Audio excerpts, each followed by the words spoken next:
Assalamualaikum warahmatullahi wabarakatuh. My name is Lidya Ratulangi. I'm student of NUSA PUTRA University Management Study Program. It's been almost 2 years that COVID-19 has forced us to work from home and even learning from home. It is a government policy to deal with the spread of the COVID-19 virus. However, with this policy, there are also impacts that are felt, one of which has an impact on the economy. This time, I will explain the result of my scientific paper entitled Online Learning that Influences the Country's Economy. Okay, abstract. Activity restrictions due to the COVID-19 pandemic have caused economic losses nationwide. These losses will only be covered if the crisis can be ended before causing mass bankruptcy. This article was written before the PSBB large-scale social restriction ended, so this analysis is still based on calculation if the PSBB runs for 1 month in the Jabodetabek area. Meanwhile, if the PSBB is extended or expanded to other cities, the impact of losses will automatically be greater and can be projected based on a comparison of time and area. For convenience, the discussion of losses is divided into national, sectoral, and regional loss groups, companies, and individuals.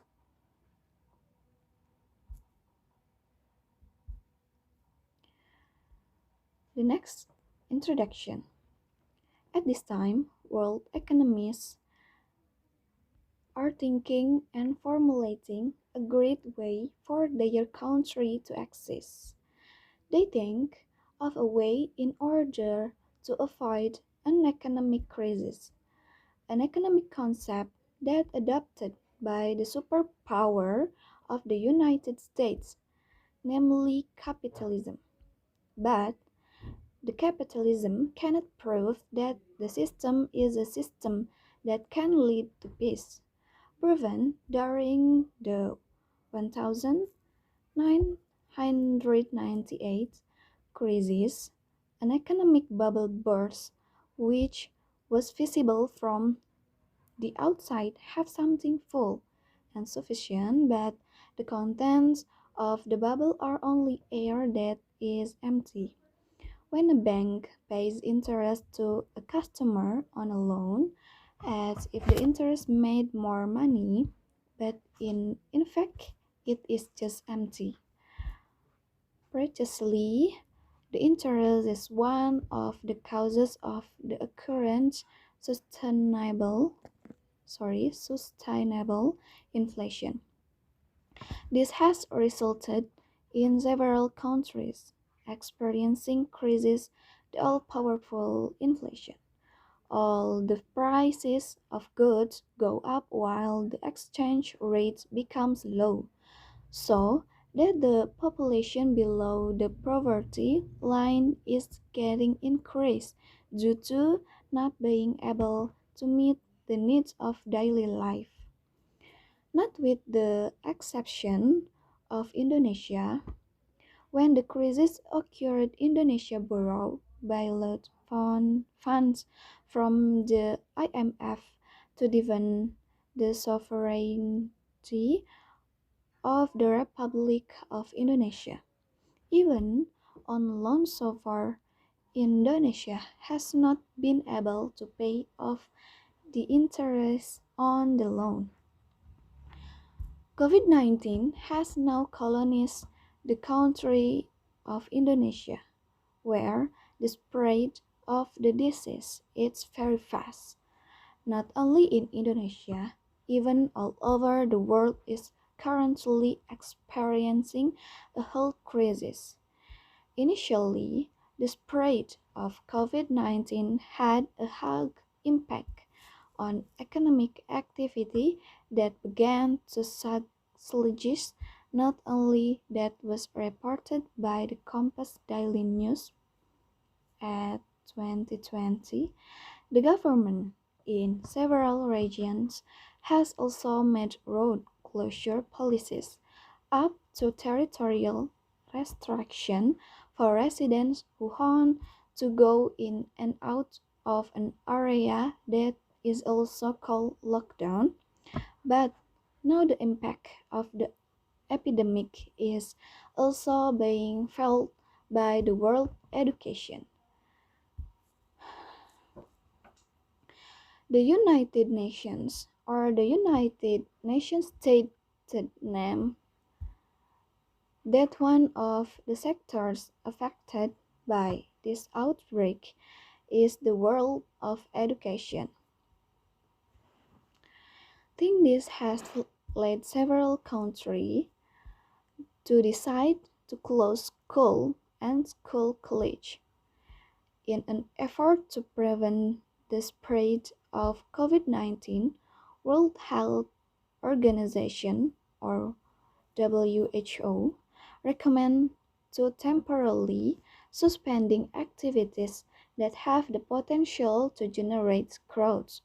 Even during the outbreak of COVID-19 in Indonesia, the government has taken many ways to prevent its spread by social distancing, one of which is the existence of a letter circular of the Ministry of Education and Culture, Kemendikbud, Directorate of Education Hague number 1 of 2020 regarding the prevention of the spread of COVID-19 in the world education.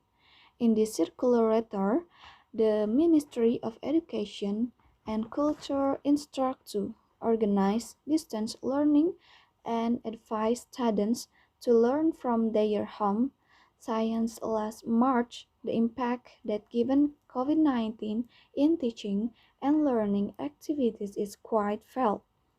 It can, it can be seen from learning that should be carried out directly and meaningfully now only can be done independently. That way, students do learning indirectly by utilizing online learning that felt quite appropriate in the current situation. Okay, for the scientific paper, the method I use in this paper is a quantitative method, where the issues in this paper are on the internet and are discussed in more detail here.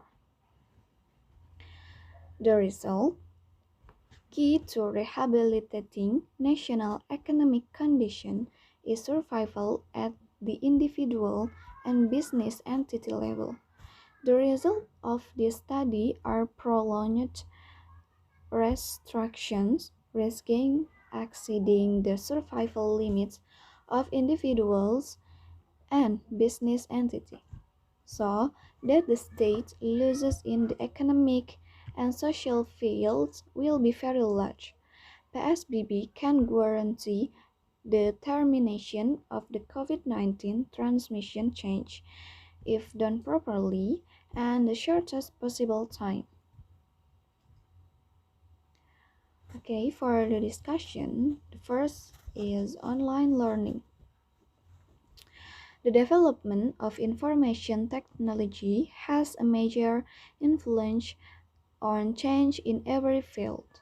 One of them is a change in the field of education. Technology can be used in the activity of the teaching and learning process, which can be said is a change from the conventional to the modern way.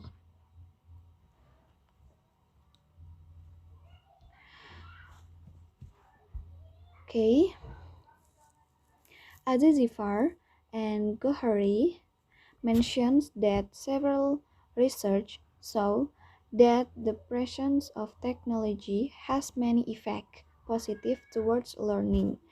The internet has been integrated into a tool that used to complete learning activity. Online learning is a learning system that is carried out not face to face, but using a platform that can help the teaching and learning process done even remotely. The purpose of online learning is to provide quality learning service in a network that is massive and open to reach more and more interested study room enthusiasts. The next is national loss. The most easily quantified loss is the national aggregate loss. However, because it is macro, this calculation is only used by perpetrators large-scale economy or by the state in preparing the state budget. One of the ways calculates can use the reference gross domestic product or GDP, which is the total accumulation of production in a country for a year. Indonesia's GDP per capita per year in 2019, according to the Central Statistic Agency or BPS, was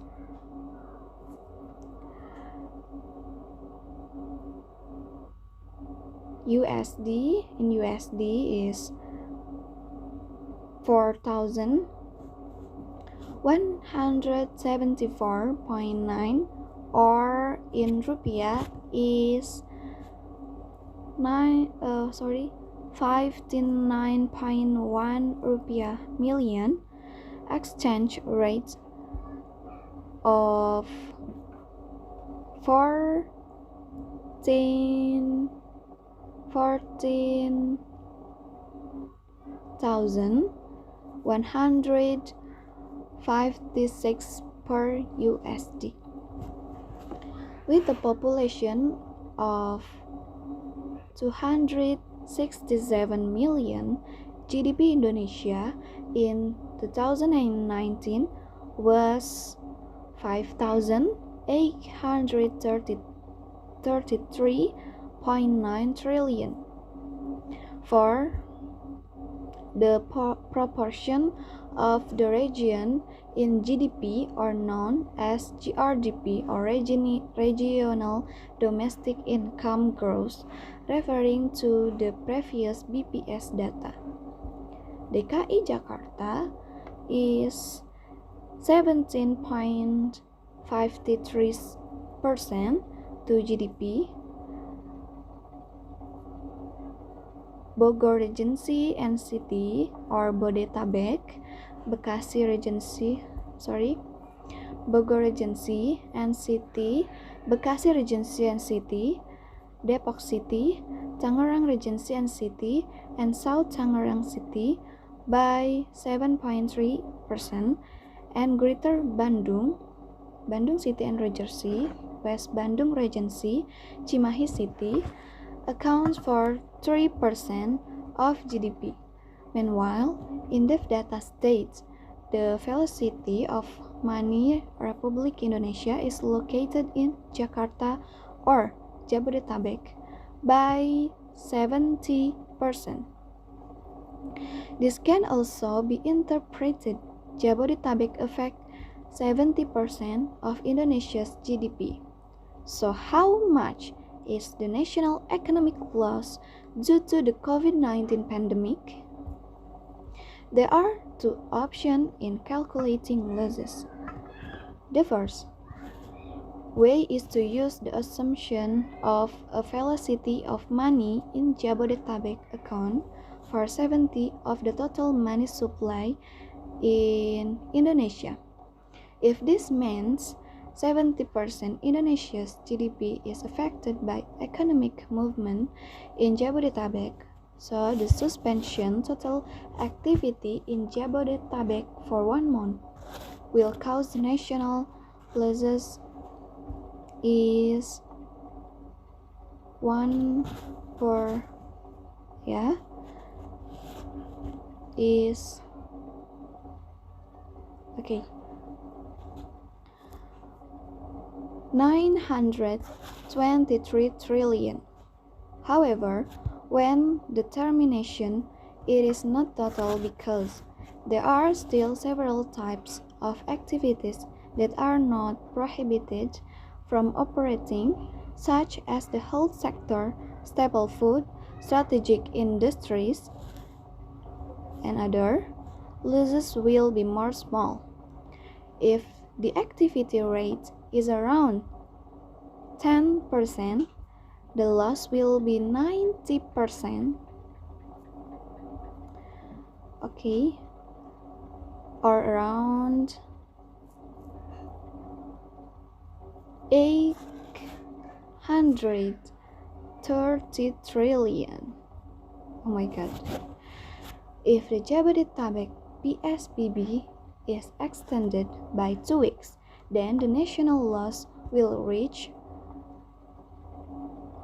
1,260 trillion, or half of the state's budget in the 2020 APBN.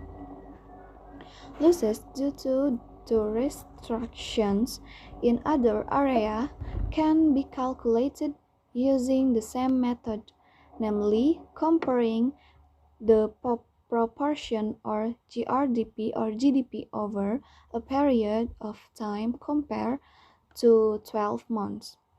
Of the total loss of around 517 trillion rupiah, above Jabodetabek plus Greater Bandung for 1.5 months, there are several sectors that have the largest share of losses. Sectors the hardest hit business are those that rely on crowds, or such as tourism, events, or performance exhibitions, malls. Then the supporting business that can't implementing physical or social distancing. Tertiary product business sales depend on public savings fund, as well as supporting business such as leasing and other credit institutions. The energy sector is also under great pressure due to business activity that have shrunk drastically except for PLN. Okay, the next, individual and corporate losses for business person. From all the calculation of losses above, the final implementation is at individual and business entity. The country suffer a loss as revenues fall, especially from taxes, while spending soared because they had to deal with conditions emergency, providing a social safety net, dealing with the sick, mobilizing extra medical personnel, paying interest on new debts, and other. However, the loss will be compensated in the next income, so that basically that's the state will break even, aka no loss, unless in implementation there is leakage or theft or corruption of state asset for business entity. The one, loss of revenue due to no sales, but fixed expenses happen to not completely. Real losses will vary depending on the type what expenses are still being made. Among relatively fixed expenses is the rent of the place, Along with the costs, the routine that accompanies it, staff salary that are impossible to lay off due to various reasons, security, payments to supply that can no longer be delayed, and other. 2.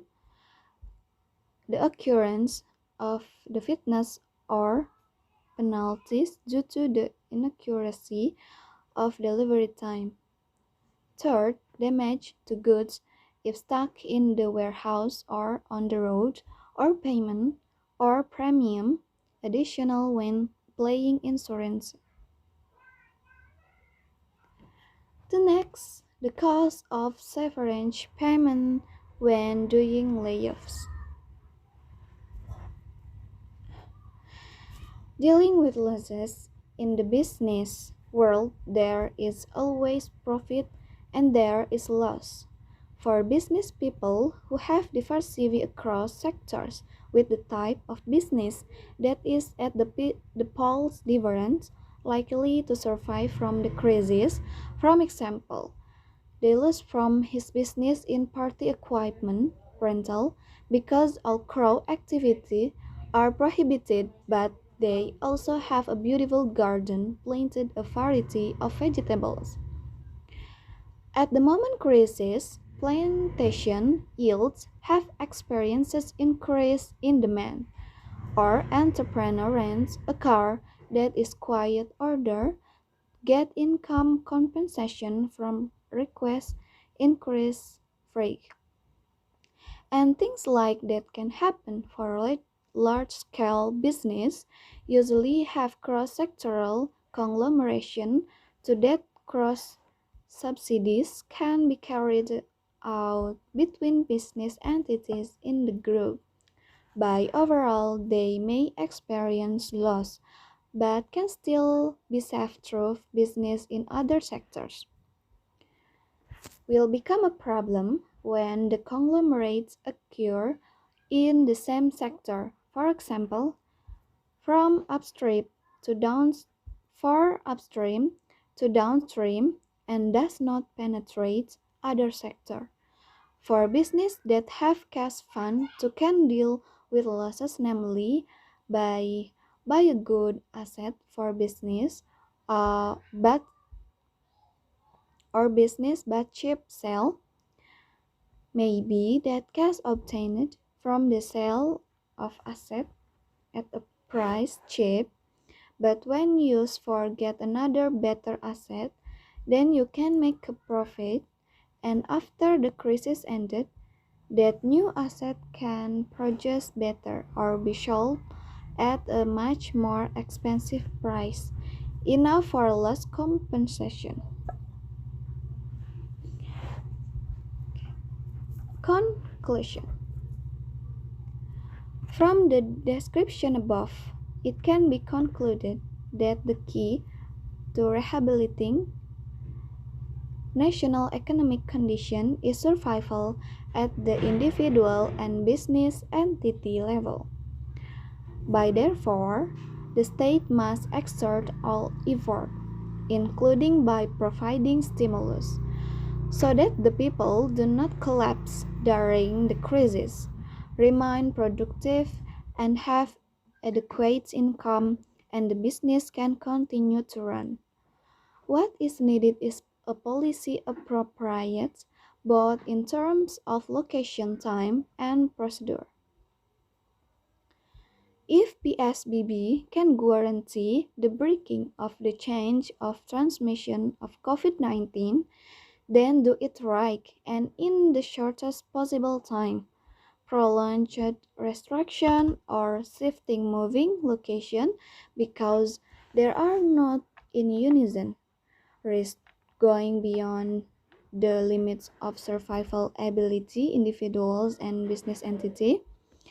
And if that's the case, then salvation can't be done, and the losses will be even greater both economically and socially. Okay, this is 10 of this is bibliography. have 10 references from internet.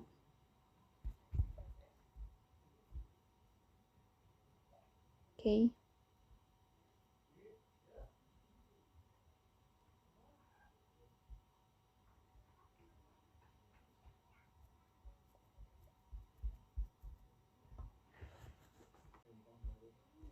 I has explained the result of my scientific paper entitled Online Learning That Influences the Country's Economy.